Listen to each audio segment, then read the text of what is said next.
নমস্কার বন্ধুরা, অত্রিশ ইয়াম্মি কিচেনে আপনাদের সবাইকে স্বাগত। আজকে আমি একটা মাছের চচ্চড়ির রেসিপি দেখাবো পেঁয়াজ কলি দিয়ে।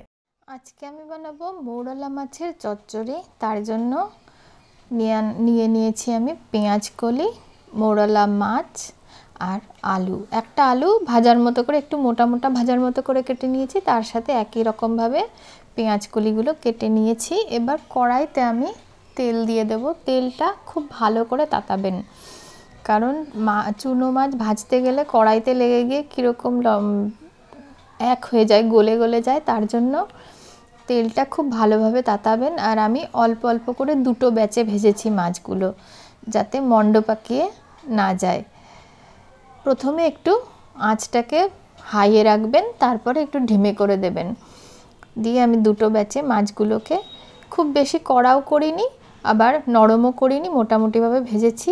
এইবার আমার কড়াইতে যে তেলটা ছিল তার মধ্যে আমি রাঁধুনি ফোড়ন দিয়েছি। রাঁধুনিগুলো পুড়ে গিয়ে যখন গন্ধ ছেড়েছে তখন আমি একটা শুকনো লঙ্কা দিয়েছি। এবার শুকনো লঙ্কাটা কালো হয়ে যাওয়ার পর প্রথমে আমি আলুগুলোকে ছেড়েছি। আলুগুলোকে একটু হালকা হাতে নাড়াচাড়া করে নিয়ে তেলের সাথে ভালো করে মিশিয়ে নিয়েছি।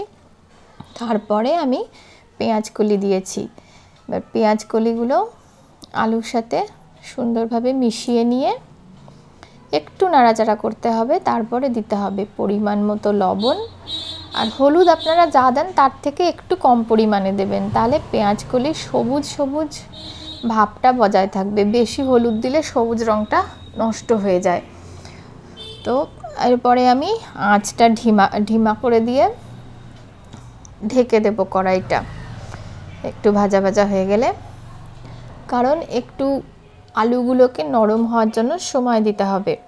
এবার দেখুন বেশ একটু জল ছেড়ে আলু আর পেঁয়াজ কলিটা কীরকম একটু কমে এসছে এবং একটু ভাজা ভাজা হয়েছে। এবার আলুগুলোর মধ্যে আমি খুন্তি দিয়ে দেখব যে আলুটা সিদ্ধ হয়ে গেছে কিনা।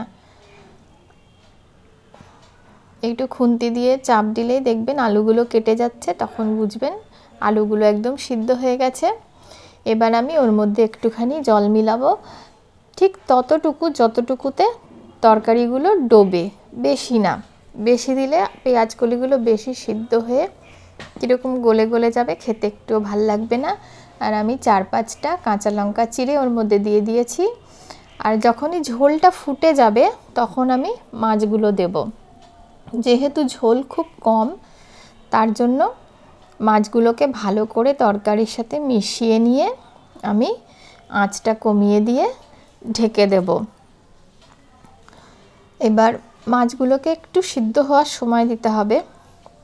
মাঝে একবার আমি ঢাকনা তুলে নেড়ে চেড়ে দেখব ঝোলটা কতটা আছে। ঝোল কিন্তু একদমই বেশি থাকবে না, একদম গা মাখা হবে, নইলে চচ্চড়ি হবে না। আবার খুব বেশি ঝোল দিলে পেঁয়াজ কলিও গলে যাবে, সেটাও খেতে ভাল লাগবে না। সুতরাং আপনারা আন্দাজ মতো ঝোল দেবেন। আমার দেখুন ঝোল একদম শুকিয়ে গেছে, একদম তৈরি আমার পেঁয়াজ কলি আলু চচ্চড়ি।